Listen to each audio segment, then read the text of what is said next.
Johnson, in the heat of the battle, was telling the Admiral Geiss of the Sixth Fleet that he didn't give a damn if every man drowned and the ship sinks.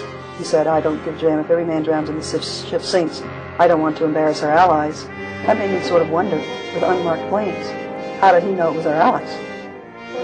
So we should have had planes on site 45 minutes into this 2-hour attack, and they never showed. So did Israel apologize and then continue to attack us for an hour and 15 more minutes, or were we being lied to as to the conditions of why they recalled the planes? And because of it, top secret operation of Liberty, and it being the sensitivity of it being Israel, our closest ally, who accidentally attacked the ship, that we are ordered not to grant any interviews. Don't discuss this among yourselves, referring to the attack. Don't get over on the beach drinking in the bars and running your mouth. And he says, in fact, if you go ashore in Malta, you will remove your ship's name from your jersey or go ashore in civilian clothes. Well, another light goes off in my mind. Here's a flag admiral in the middle of the gung-ho Sixth Fleet telling enlisted men to go ashore in civilian clothes that we're not even authorized to possess. And he says, so that we won't be singled out and be asked questions about it. And he says, don't discuss the attack among yourselves. Don't write your friends back home about it. He says, in fact, when you get back home, don't even discuss it with your wife and family. And he said quite sternly, just forget it ever happened. And he says that repercussions for violating these orders to silence could result in your court-martial, imprisonment for violating national security, or worse. I noticed a very large helicopter with Israeli markings hovering very close to us. I looked in the door of the helicopter, which was open, and I could see a number of Israelis carrying automatic weapons. They had just heard that the Sixth Fleet had finally launched aircraft to come to our assistance, and so they just left the scene. Helicopter gunships, I'm sure in my mind, would have picked off survivors if we'd abandoned ship. They were sent there to finish us off. The aircraft were sent to make us incommunicado, so we couldn't send an SOS out. The torpedo boats were sent to sink us, and the helicopters were sent to pick off survivors, so there'd be no choice. It was a perfectly executed military operation.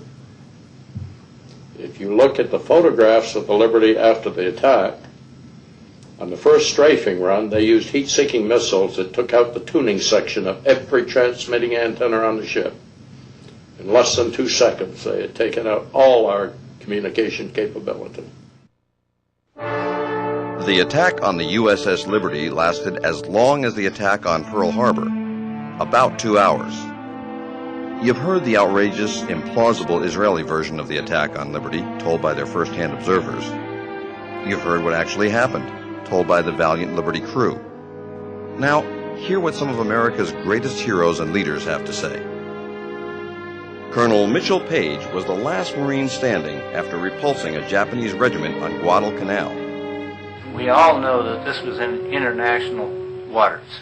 It was an unprovoked, intentional attack on a U.S. vessel with one objective, to sink it and kill all aboard.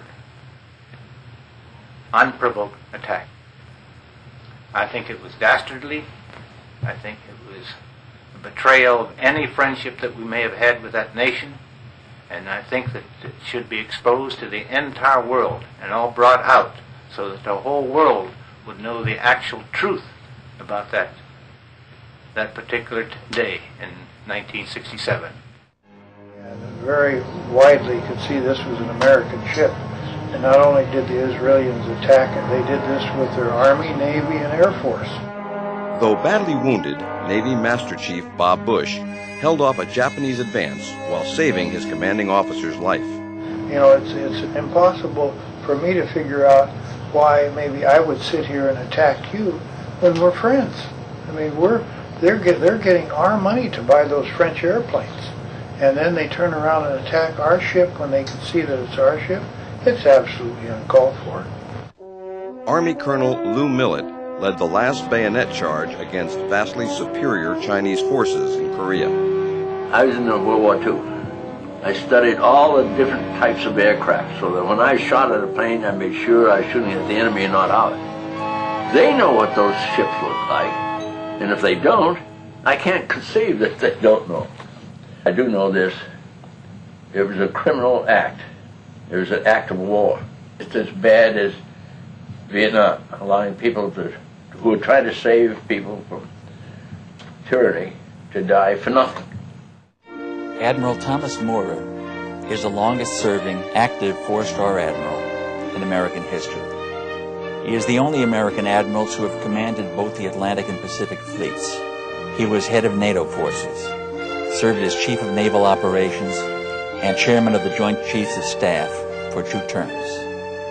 The Navy's chief fighter, the F-14 Tomcat, was named after Admiral Tom Moorer. The question is, if the Israelis thought the frequencies they jammed were in fact broadcast by the Egyptian ship, why did they jam the American frequencies? There's no question about the fact that the jamming of the Liberty frequencies was deliberate and was undoubtedly ordered by high authority. Since a large part of the casualties were caused by torpedo boats, could have been prevented from making those attacks by the aircraft that were on their way to help when they were recalled. Admiral Arleigh Burke was known as Mr. Navy. His long and illustrious career was capped by him becoming the Chief of Naval Operations. The high-tech modern American Navy destroyers were named the Arleigh E. Burke class of destroyer. And don't know yet why we didn't protect that ship. I don't know why the Israelis would take such terrific chances. It must have been something that was very important to them to decide to attack without considering the probability of war. Recuperating from serious throat surgery, the Saratoga skipper, Joe Tully, spoke about the launch and recall of protective aircraft. I had launch ready at that time 12 aircraft, conventionally armed, and I immediately launched them. And to my surprise, the America did not launch. About the same time, a message came from Rear Admiral Larry Geis, who was the Carrier Division commander, and who was not the officer in tactical command, but who was senior to me, who had somehow been given tactical command or assumed it, ordering the strike aircraft to return to Saratoga. And it was the first time that the hot line, the red line between Washington and Moscow, had been activated. And the message from the United States to Chairman Kosygin at the time was, advise General Nasser that the American planes are going to be launched to determine what the status of the Liberty was. I have spent a large part of my life flying over the oceans and identifying ships. And this ship was perhaps the easiest ship to identify that was listed in the United States Navy. Equipped with antenna from bow to stern, pointing in every direction. It reminds one of a large, vigorous lobster. And a look that made it extremely easy to recognize. And so I will never buy the idea that the pilots thought this was some other ship. And it appeared from the ferocity of the attack that the intent of the attackers was to sink the ship. Maybe they hoped to have no survivors so that they would not be held accountable for the attack after it occurred? We didn't know who was attacking us. They didn't know who was attacking us. I don't know how Washington can say, don't go, because they're friends of ours. So that's the thing that's always bothered me right there. I never myself accepted the Israeli purported explanation. Accidents don't occur through repeated attacks by surface vessels and by aircraft. It obviously was a decision taken pretty high up on the Israeli side because it involved combined forces. The ship was flying an American flag. Even if it had been unidentified from an Israeli point of view, it was a reckless thing for them to do. Suppose it had been a Soviet ship. It actually produced very large problems indeed. George Ball, the brilliant and courageous Undersecretary of State at the time of the '67 war, wrote about the attack